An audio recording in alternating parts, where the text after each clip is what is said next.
Той кой си, оборота ли? Работим за жълти стотинки. Оборота от днеска ли? Да, ето работим за жълти стотинки. Да, и с каква кола? Виж с каква кола да какви пари работим. Е, сега ти сега. Снима, изпали и заминава.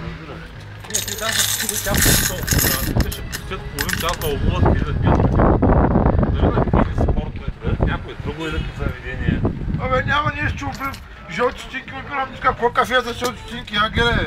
Да ти отворя ли чековата книжка? Гледай. Deutsche Bank, Кипър банк.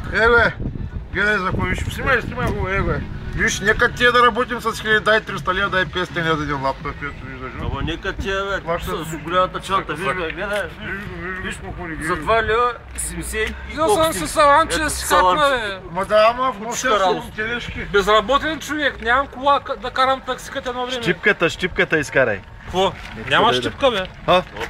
Опа, щипка? Там е ясно на щипка е вълшебната. Няма щипка, няма щипка. Ето, една кутия цигари и 15 лева. Са приготвил за Симеон Дянков. Ти по новата наредба повече от 10 лева не трябва да носиш.